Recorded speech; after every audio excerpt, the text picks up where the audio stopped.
Hey guys, how you doing today? Today's video is on I think, therefore I am. So what I wanted to say about this is just there's a huge it kind of goes off of the ego as well. But if we think we're something, we're going to believe we are something, and we're not going to try to accomplish more than what we think we are. So, you know, I wrote in the post a little bit more of an explanation about it. But it's very simple when you think about it, because if we believe in ourselves as an alcoholic with a disease, for instance, then we believe we have to overcome this problem. So I think I'm an alcoholic, therefore I'm going to act like an alcoholic, and I'm going to have the traits of an alcoholic. So therefore I am an alcoholic. But am I really an alcoholic, or did I just drink heavily and do things and alcohol influenced my behaviors in the past? Which is the truth. That's all it was. It was just my thinking was messed up when I thought about it a different way when I did drink. So the first time I went into recovery, it was with AA. And every time I went into the rooms, they said, you have to introduce yourself as, hi, my name's Michael, and I'm an alcoholic. But you don't always have to say, I don't believe in saying that you're an alcoholic, because you're labeling yourself as an alcoholic.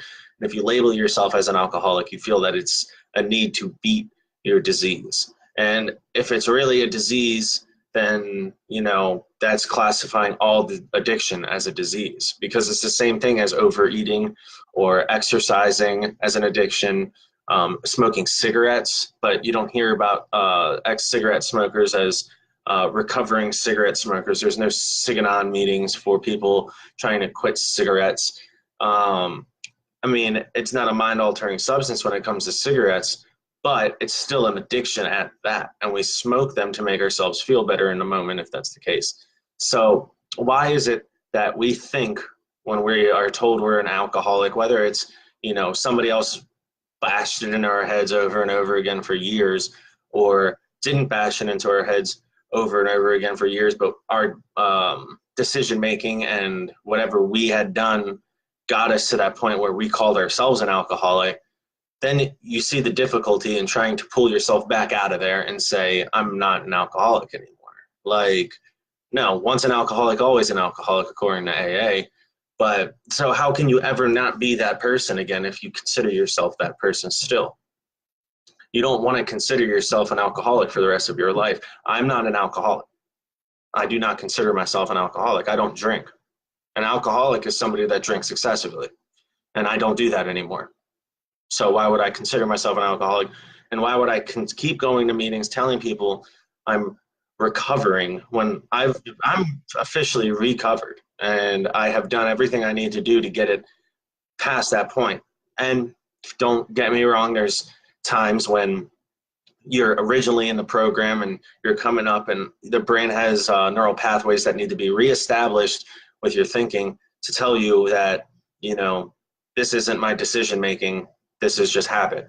So after you go for about a year, all your neural pathways automatically realign themselves and create new, helpful, positive thought patterns that redirect all of your decision making and all that stuff. So drinking, really, it's not something that pops into your head constantly. It's something that pops into your head very sporadically, but only for moments once that happens. But that's the same thought as anybody who doesn't think every once in a while, I'm going to go get a drink this weekend, or I'd like to go get a drink this weekend. I'd like to wind down, have a glass of wine with my wife and watch a movie. But then when you tell yourself an alcoholic and you have that glass of wine, you think that's not enough. And then you keep trying to go and go and go until the alcohol does create a problem. And too much drinking will create problems. And I'm not saying it won't, but it's your thinking on top of it that's really creating the problem, because then you get down on yourself after you've had those drinks.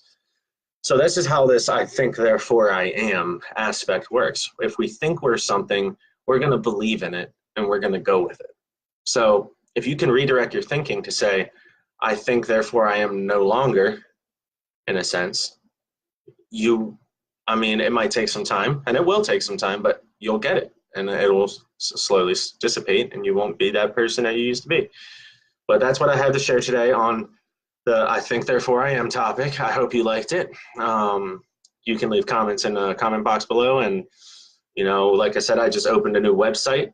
I'd love everybody to check it out. If you have any family, friends, loved ones in need of addiction coaching or life coaching, please send them my way. I've been practicing this for over a year now with a very dedicated coach who has been doing this for multiple years and studying under multiple other people that do it as well. And I've got the hang of it very well. I think that it would benefit everybody to try this way of sobriety rather than just AA or just sticking to the same old patterns that they've always done that end up back in relapse or addiction. So please message me, email me, notify me in the box, whatever it is. I appreciate it, guys. Thanks.